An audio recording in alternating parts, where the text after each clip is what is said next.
This is the Global Novel. I'm Claire Hennessy.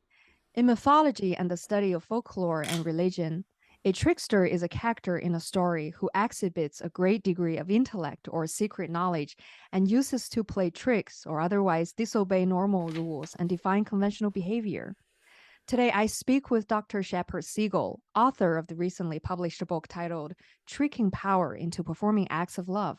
At Siegel's works weaves together delightful stories of mischief from famous tricksters and rereads a buried historical current of people who use creativity and play to challenge authority and envision new possibilities through music, comedy, writing, visual arts, and politics.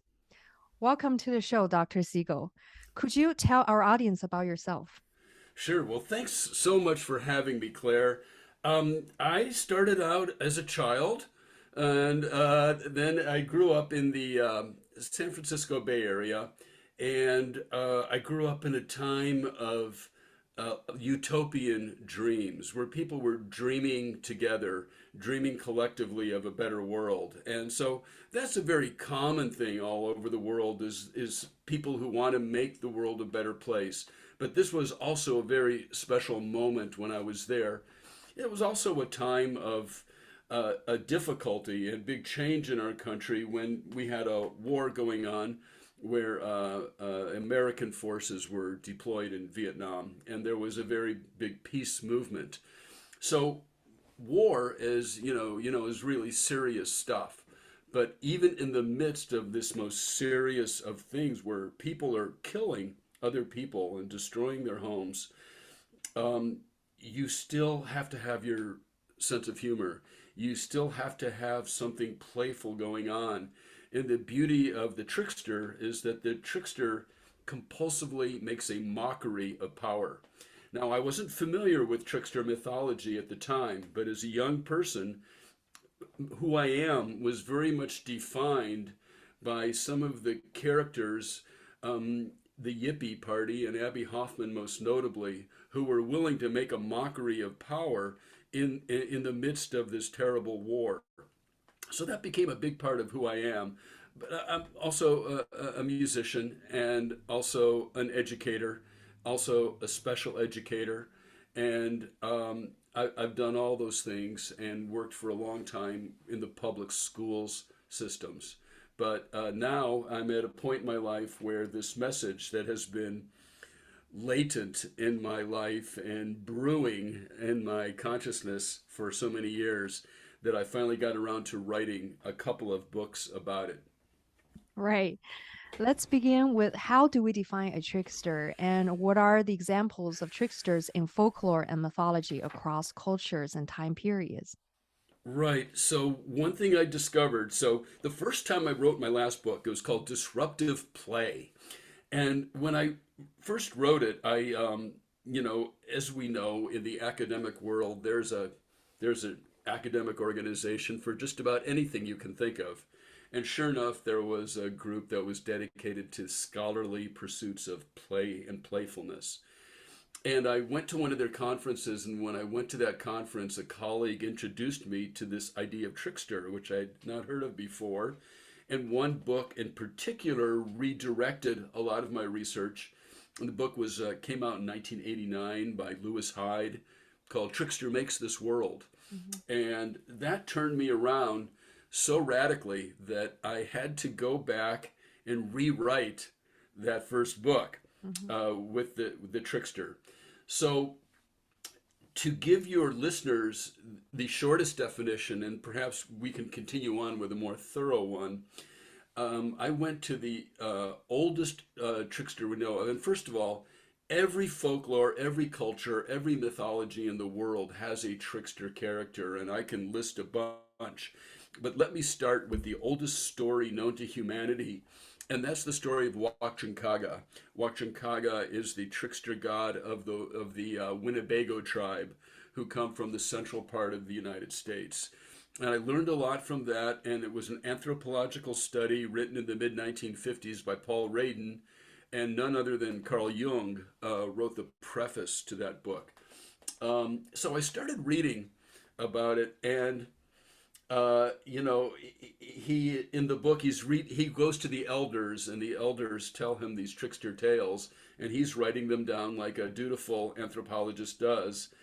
And I'm reading these stories of this wily character who plays tricks, and tricks get played on him, and he isn't always a he. He changes into a woman some of the time, and and does all these schemes and fools others and fools himself. And he's very funny and happy-go-lucky. And I'm getting two-thirds of the way through these stories, and it hit me. I went, "Oh my God, it's Bugs Bunny." Bugs Bunny is the great American trickster side by side with Wachtankaga, who also comes from North America. So for your listeners, that's the shortcut to defining trickster is watch Bugs Bunny cartoons from which date to 1945, and his classic period goes into the late 1960s. Um, so that's one quick definition. You know, another one who's fascinated me the most is Eshu Elegba, who comes from West Africa. And fascinating just because the tales of Eshu Elegba are as intriguing as those of Wachtankaga, but also because African American culture is subliminally very influenced by Eshu Elegba, and not just African American, but Caribbean culture, Cuba, the Caribbean, and even in Brazil, they have a version called Eshu. Um, in Bavaria, you have Till Eulenspiegel, which some people may have heard of. From China, you have the Huli Jing. Um, Also in America, Coyote is thought of. And so when I talk about tricksters, I use capital T and lowercase t. So when I say capital T trickster, I'm talking about a fictional character like a folklore or mythology, or a cartoon character, or someone out of a novel or a play. And if I use lowercase t, I mean a human being. And in this case, I kind of use the same vernacular that you find in the Star Wars movies. So Star Wars movies are about the hero warrior archetype. And when someone has a lot of that in them, we go with, oh, the force is strong with her, the force is Okay. strong with him. And so I use that for trickster. So when I talk about lowercase t tricksters, human beings, I would say these are people for who they can't have that divinity that a folklore character or a god, a demigod or a god have, but the force is strong with them. So that could be like Jacob from the Hebrew Bible, Alfred Jarry, who invented Dada before Dada even happened. He was quite the enfant terrible in France from Les Belles Époques. The composer Eric Satie from that same era, and from the jazz world, Thelonious Monk, because his jazz is so much like a child. Yoko Ono, Carolee Schneemann, Yayoi Kusama, Banksy. Banksy is a current trickster type who fascinates me. Sacha Baron Cohen.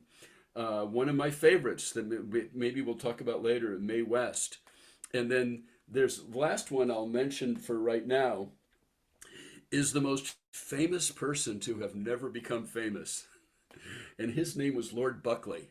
And he gets a whole chapter in the book. And I hope your listeners will pick up my book and take a look at the chapter on Lord Buckley, who was always about to break through. I mean, he invented beat and he invented the hippies before they even existed. He did this in the early 50s. He was an early subject of LSD experimentation. He was the last great vaudeville actor, and he presided over the death of vaudeville. He was kind of like a zealot kind of character. He just showed up all over the place, but he never quite got famous. And I think that's partly due to his trickster character, because tricksters, their tricks backfire. Mhm. Let me say one last thing, Claire. I'm I'm so glad that you asked this question because, and this is part of my intentions in writing the book. If I said I'd written a book about all the great generals in history and Mhm. all the battles they fought and all the wars they won, your listeners would know what I was talking about immediately because we live in a warrior culture. We Mhm. know warrior. We see it when we see people wearing camo, military garb, as if it were a fashion statement. We see it in all the violence in our streets. We see it in the political speech that seems to want to solve problems by defeating their opponents, either physically with violence or through the political process. And it's not about doing the right things for people. Well, the trickster doesn't fight power with power like the warrior does. The trickster fights power with tricks. But we have to define it because in living in a warrior culture, we're blinded and we can't even see what these other archetypes look like. So when I say trickster to an audience, I know that every person is getting a little different idea in their head. And that's why finding some definition and some commonalities about what I mean and what the scholars mean and what folklore tells us about trickster is important for your audience and folks in general to get a common knowledge of. Well, although these archetypes of tricksters, like you just mentioned, can diverge significantly from each cultural tradition, they also possess common traits of a trickster who challenges or improves our common human condition. In your book, you dedicated what I consider a poetics of trickster. In other words, you theorize the praxis of the political identity of a trickster. Could you share more on the major attributes of a trickster according to your theorization? Absolutely, I will. And I've never been said. I love the language you use, and it's interesting the term poetics. Thank you very much. It makes me happy to hear that. And one of my sources was this book by Stalibras and another author called The Poetics of Transgression, which also talks about the carnival, and societies that have carnivals where the power structures are turned upside down. And I fell in love with that book. But anyway, to get back to common, so as I'm reading about Wakchankaga, I'm watching my Bugs Bunny cartoons. I'm looking at old slapstick movies. I'm reading folklore like the Pirate Princess of Yemen, and looking at pop culture, whether it's Banksy or Yoko Ono or Yayoi Kusama, the people I named. So I started seeing these commonalities, and of course, Loki is the trickster god in Norse mythology.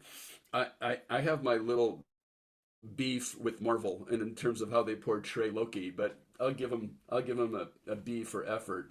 Uh, and that brings us to that first attribute I would discuss, because when Hollywood makes a movie, we're very much stuck in good guy, bad guy. You have to have the good guy and you have to have the bad guy. You have to have the villain. Western culture struggles to understand a creature who Henry Louis Gates Jr. calls the trickster morally indeterminate. In other words, the trickster is not evil, but they're not good either. They just want to have fun. And so they stumble through this world. And the beauty of the trickster cycle is that they eventually stumble into an episode that presents a moral dilemma. And they are compelled to resolve that dilemma. And so the trickster moves from moral indeterminacy to moral discovery. And this is an attribute that you find in many cultures and in many trickster stories. So it's not like the trickster is telling us to not be moral, but they're telling us to not listen to doctrine, to not listen to somebody who lectures you about what is good and evil, what's right and what's wrong, but to go through life and think for yourself and have experiences and discover morality on your own. So that's one attribute.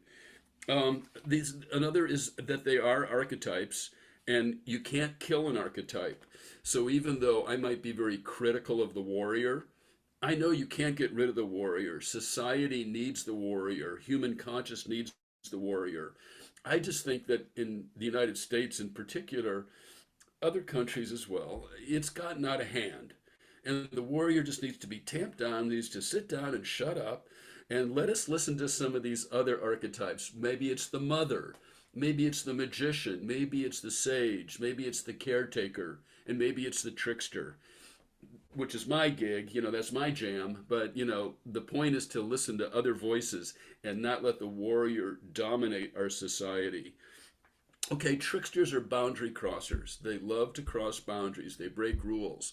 So the fact is, any parents out there who have raised a child and tried to tell the child some rules and notice that the child will break the rule because they want to know what happens. Well, mom and dad just said I can't do this. Well, what happens if I do? And that's a trickster characteristic. So everybody's got some trickster in them. The force is stronger with some than others, but tricksters learn by breaking rules and they cross boundaries. And this is why, and I know that we're going to talk a little bit about gender and gender diversity and so forth.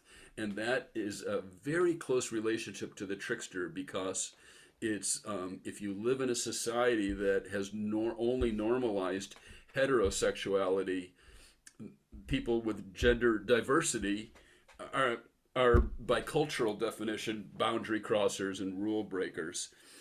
Tricksters do tend to be loners. Notice Bugs Bunny tends to be a loner. I mean, he often dresses up as a woman and makes a play for Elmer Fudd, and there will be a romantic kiss, humorous kiss between Bugs Bunny and Elmer Fudd, but they never really get together and have a relationship. Right. Um, and the other thing about their tricks, and this is that cartoonish aspect of them, is that they play tricks, but tricks get played on them too. And even if you look at Loki, the original stories of Loki, the Norse trickster god, Loki's initial contribution was inventing the fish net, a net by which you could, catch fish. And then he burned it up later on. He had his reasons. He didn't want people to discover his invention. Later on, and we know Thor and Odin were obsessed with punishing Loki, and they rediscovered his blueprints, if you will, for the fishnet, and they built a fishnet and captured him that way. So his trick, which was a trick to catch fish, ended up backfiring on him. But you see it in cartoons, and you see it with other tricksters. So they're only partially competent in terms of playing tricks. Um, and one thing I also kept running into in my research, and I'm reading this and I'm going, oh God, really? Do I have to report this out? But I'm a disciplined researcher, and you have to go where the facts take you, right? And that's our job, is to just report what we read. Well, tricksters really like fart jokes, and they really like poop jokes. And I'm going, okay, there it is. And whether it's Till Eulenspiegel, who uses I'll use the polite word of scatology, uses scatology in a lot of his stories. And when Richard Strauss wrote the symphonic poem Till Eulenspiegel, he even has the French horns and the trombones making a fart noise as part of it. And at first, this stymied me. I'm going, why? Why do I keep finding this? But then I thought about it, and I went, the trickster is in a human is a grown up who is still playful the way they were as a child. Mm-hmm. And when you're a little child and you're 3, 4, 5, 6 years old and you're learning your first jokes, Right. nothing is funnier. Nothing's funnier than farts and poops. That's right. So it does tie to the child.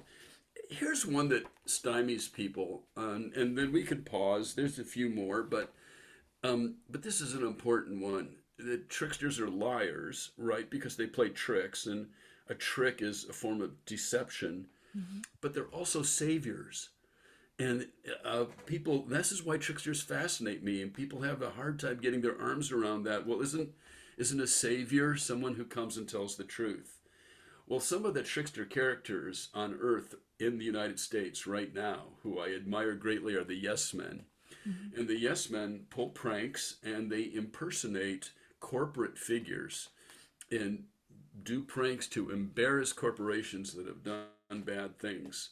So they're telling a lie, they're impersonating someone, but they do it in order to reveal a greater truth because they get on TV, they get on radio, and they expose the sins. So one of their more famous ones was exposing Union Carbide, which was bought by Dow Chemical, and they had uh, um, with the poisons that you put on your plants, or fertilizer. Actually, it was a fertilizer plant in Bhopal, India. Mhm. And in 1984, I believe it exploded and thousands of people died and thousands more uh, were disabled, and also their children were born with birth defects. It was really terrible. There was not adequate compensation made to the people of Bhopal. So the Yes Men impersonated vice presidents, pretended they were vice presidents of Dow Chemical, went to a conference in England because and they fooled them into thinking they were these vice presidents. They got on BBC Four and they went to this conference and they exposed what Dow Chemical had done, and they promised to make full reparations. Now they were liars, but they were also saviors because it was a win-win. Because when Dow Chemical found out, they were putting in the position of either saying, "You're right, we were wrong, and we're going to make things right and give reparations to the people of Bhopal," Mhm. or they said, "You're right, but we're not going to do anything. We're still bad boys," which is actually what happened. The other, and I won't tell the whole story, but it's on the cover of my book. Where I live in Seattle, the trickster god of the indigenous people in the Pacific Northwest is the raven. Mhm. Raven tails extend from Northern California up through British Columbia, Alaska, and all the way to Siberia. You'll find raven tails.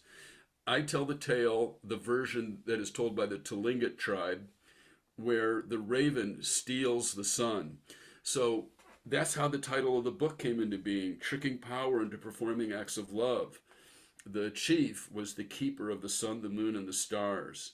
The raven disguises himself as a little baby boy and tricks the chief into giving the sun, the moon, and the stars to the world. So he's a liar because he had a trick power, Mhm. but he's a savior because he gave the earth the sun, the moon, and the stars, without which the earth could not thrive. Mhm. So it's a complicated world, even though play's the simplest thing in the world. So those are a lot of the um, those are a lot of the attributes that I found, and it's almost like a checklist for me when I'm reading about people that I'm interested in or Mhm. folklore characters, and I want to see how many of the boxes they check. Mhm. And I That's think right. most tricksters check most of those boxes. So, how does a trickster differs from an agent of chaos and a conventional warrior archetype? Right. Well, the most obvious one is that because, people always ask me, well, isn't Donald Trump a trickster? Okay, all tricksters play tricks, but not all people who play tricks are tricksters.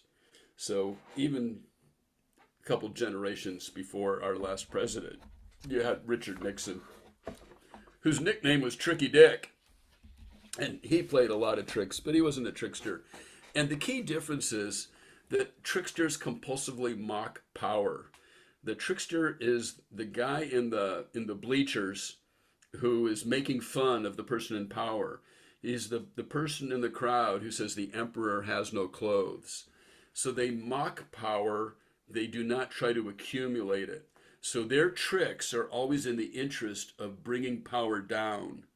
Whereas somebody like former President Donald Trump and his followers were using tricks to gain power. So that's a really main difference. And of course, with your question was compared to the warrior. We can go back to Norse mythology. Thor would win whatever was going on through force, and Loki would win whatever was going on through trickery. Does that answer the question? That, Yes, that okay. answers it perfectly. Our next question is, what are the impact and influence that ancient folklore and myth with tricksters in them still have on current day societies? Yeah, things we would like to see. I'll tell you. My most recent fascination, Claire, Mhm. is with the utopia, and that the worse times get, the more important it is that we talk about utopia, we talk about making the world a better place, that we talk about, well, if we not only could solve today's problems, would that be an ultimate solution, or does that just get us through the next few years? Whether Mhm. we're talking about poverty, homelessness, the environment, you know, we have to do the short-term solutions, but we can't just look at the short-term solutions. We have to look long-term. I like to say we need to have a North Star, and that's what utopia is about. So the trickster is relevant because, well, one of the attributes that I didn't mention is the trickster's time travel. And so you will see trickster characters showing up in different times. One of the most famous ones I talk about in the book Disruptive Play is the Fool in King Lear. But the fact that they're time travelers means that it's a mixed blessing. On the one hand, it's part of them being loners. They're not going to people who are going to raise a family. They're not the kind of people who become rooted in tradition. And this is a disadvantage to some degree. But the advantage is that they can get perspective. They can detach themselves from society and take a broad view. And if you believe they can time travel, they can be having that kind of character alive, just like having the warrior character alive in our society, has led people to imagine war. Can you believe people are talking about having another civil war in the United States? So the presence of an archetype does affect our present time. Well, if we had more trickster consciousness, it would lead to more people being willing to have a conversation about utopia. And instead of imagining a civil war, we might be imagining a more perfect society. And what if we could feed all the hungry folks? Are tiny houses really the answer to homelessness? Well, it'll get us through the next few years. But ultimately, is that the society we want? And so, trickster time travel um, it opens the door to that kind of open-minded consciousness and the ability, like I said at the beginning of our chat, to dream collectively. How cultural change has led to the increased need for modern day rebel. Right. I think we were just, touching on that. It's a painful example for me to share. Mhm. But someone who influenced me a while back was a man named Viktor Frankl. And Frankl wrote a book called Man's Search for Meaningfulness, or Man's Search for Meaning. And he was a survivor of the concentration camps in Nazi Germany. And one of his observations, a lot of people died. And one of his observations was the people who had it, the character, the stamina, the strength of character to survive the horrors of being in a concentration camp were the people who kept their sense of humor and the people who still found a way to make jokes about their horrible situation and to laugh. So when you say, how has cultural change made it important for the modern day rebel? I think of the rebel as someone with a sense of humor, as someone who's willing to laugh at things no matter how terrible they get, someone who thinks for themselves. And I think the rebel as an archetype is a character unto itself, but I think there's a lot of overlap between the rebel and the tricksters. So I think the time, I mean, even though, I told you when you asked me in the beginning, who am I? I've been thinking these things since I was a teenager. And I'll just tell you, I haven't been a teenager for a long time. So in a way it's always relevant, but as I've written this book and as people want to compare trickster to warrior, I've been discovering a new relevance for these characters I talk about. Mhm. And I shouldn't answer your question without mentioning Banksy. Mhm. Banksy is the one word answer to your question, who's a rebel who rebels with a message Mhm. and is so successful at playing tricks and is so inspirational, I believe. Right. In your book, you also wrote about women tricksters who offer us a prism into feminism and gender agency. Could you share more on how those women tricksters intervene in our politics through their very performativity? Yes. Yeah. And this is such an important question. Um, and one that it was only in doing the research for the second book that I started to come up with answers. And one of the more satisfying things of doing research is when you discover something that it's not what you thought you were going to discover, that you're actually learn new things and you're really truly surprised by what you learn. But when I was doing book tours for my previous book, Mhm. that had, heroes that I've mentioned like Eric Satie, Marcel Duchamp, Andy Kaufman, Abby Hoffman, um, and I don't apologize for it, but they were all white males. And the reason I don't apologize is because that was the climate I grew up in. I grew up in the 60s. These were the tricksters that I got exposed to and who fascinated me. And and there's so many answers to your question because and so, but anyway, to finish my thought, when I was touring behind that book, I would get audience response. Where are the women? Why aren't you talking more about women? And that was a big part of the inspiration for writing another book. The books are companions to each other. They're both valuable, but I devote an entire section of the book to the female in Trickster, 3 chapters, but also women pop up throughout in every chapter, in particular Mae West, who I just love. Mae West, and she is so important and the force is strong with her, Right. and she's just a wonderful human example Mhm. of the trickster. So here, and I was thinking about this today, Claire, that if we go along with the Jungian concept of the archetypes, Mhm. we know that they're demigods. There's a certain level of divinity and perfection to them. So whatever problems humanity is struggling to resolve, sexism, that the goals of feminism, there's still work to be done, racism, and so forth. Those are not problems for the archetypes. I mean, the archetypes have a certain level of perfection to them, but who tells the stories of the archetype? So even though human beings have always been receptive to them, the stories of the archetypes were told in societies that tended to be patriarchal. Mhm.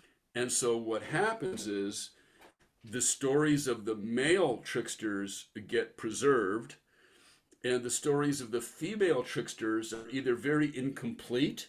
So remember, I talked about how you got to check the boxes, and That's I would right. find these stories of female tricksters, maybe, but their stories were so truncated, and I blame the patriarchy for this, that they didn't check enough boxes. There wasn't enough information. Now, there's great examples: Scheherazade, the pirate princess of Yemen, Mhm. pop culture figures like Mae West and Yoko Ono, Mhm. um, and Yayoi Kusama is a favorite of mine, and there are others. But I had to work pretty hard. I had to work pretty hard. So that's part of it. Now the other part of it is the way the trickster was explained to us as a happy-go-lucky loner like Bugs Bunny Mhm. without attachments who could just wander this world just wanting to have fun. So the good thing about that is, well, they're fun. They're fun characters, they're funny stories, and they are able to achieve certain characteristics of the trickster. Mhm. So why not more women? Well, it comes back to our culture where the women had to raise the family. Not always, but it's almost always the dad who leaves the family and leaves the woman having to raise the children, and they don't have time to go be playful and play tricks and have these trickster episodes. So they end up having to raise the children. So even in the human sphere, you were less likely to find a happy-go-lucky trickster type woman. Now, this is what led me to my revelation, because when I talked about tricksters in my first book, I said, look, and you were asking about the political relevance. I said, you really need tricksters. You need someone who doesn't believe in power, who's willing to trick power, and who says the emperor has no clothes and lays power down. But please don't elect them because they're not good. They don't make good governors, you know. They're not good at governing. They're too busy having fun. However, and also remember I said they're morally indeterminate and they go through wanting to get to moral discovery. Mhm. Well, women, as the oppressed sex, come pre they do have a moral obligation because they're oppressed. They come already ready to try to fight off their oppression. They are aware of it and have to fight it off. And so, as I was doing the research and reading the folklore, and one story in particular called The Pirate Princess of Yemen really influenced me. And she's this very tricky character. And notice that women, another evidence of the patriarchy, one of the tricks that women tricksters play is, again, gender diversity. They dress up like men. In fact, here's a modern example. Katharine Hepburn, the Hollywood actress who had tended to dress in a more masculine fashion, made a conscious decision not to have children because she wanted to establish her identity, not just as an actress, but as a public figure. Um, and also did slapstick, especially what's the one where she has a pet leopard.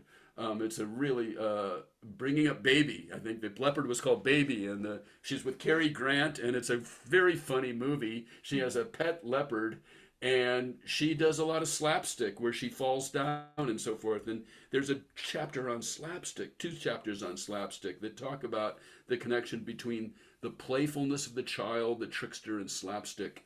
And so Katharine Hepburn, anyway, in one of her movies called Sylvia Scarlett, she has to rescue her father from debt. But in order to be respected and seen, she plays a trick. She impersonates a man, dresses up as a man in order to get it. And so you see that. Well, anyway, long way to get to my point, which is that what I discovered in the Pirate Princess of Yemen, who also dressed up like a man and went through many adventures and even organized a band of women, eventually dressed up as a man, she falls into this series of events where she becomes crowned king, somebody who governs.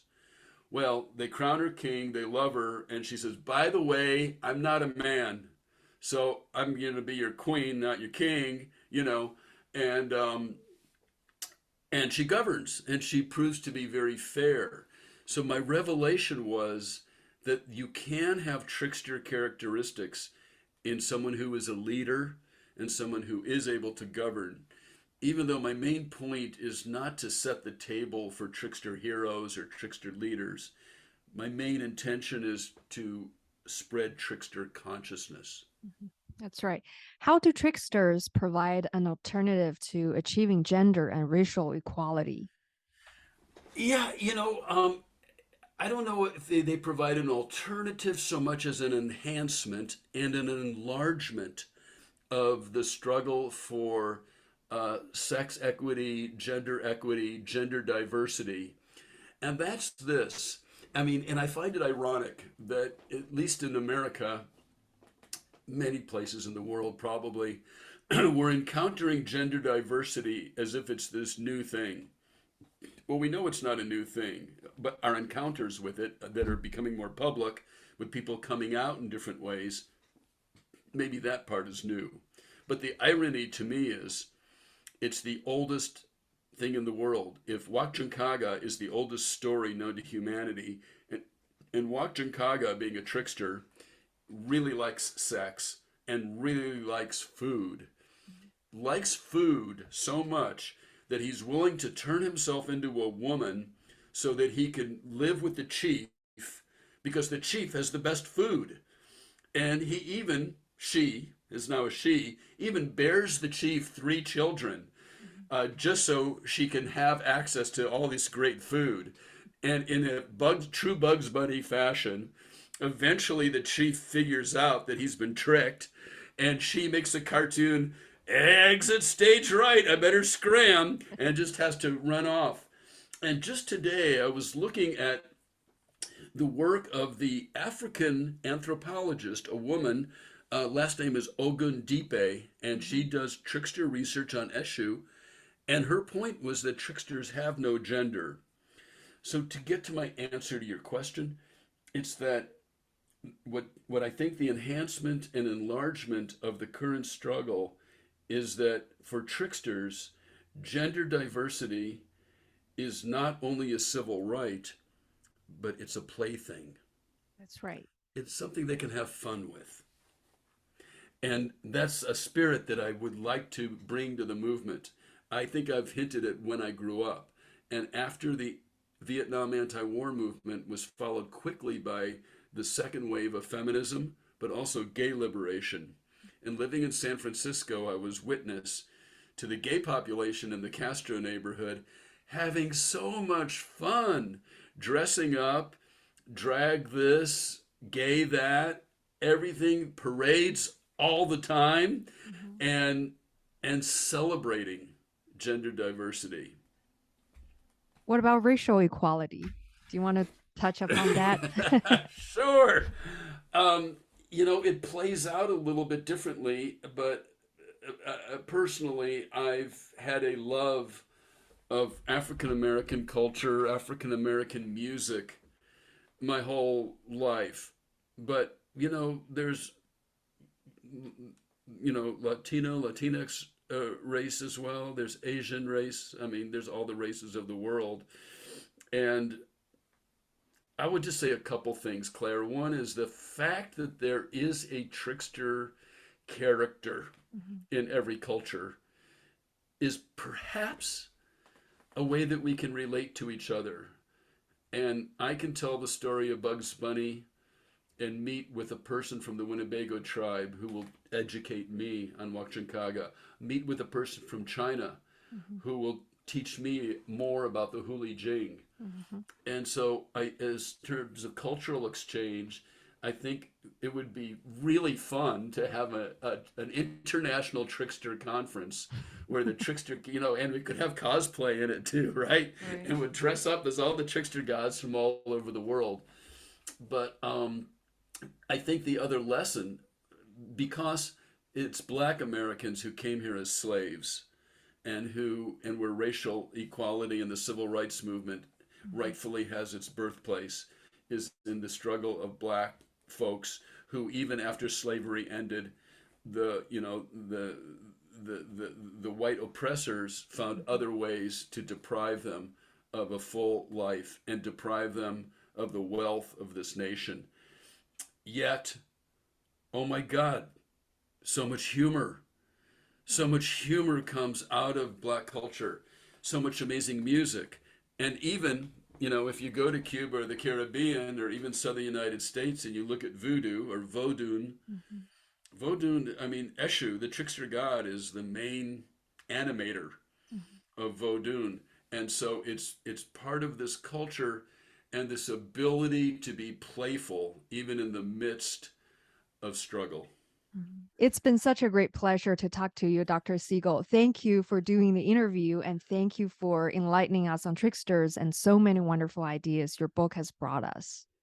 Thank you. The pleasure has been mine. This has been a delightful interview. Very nice to meet you.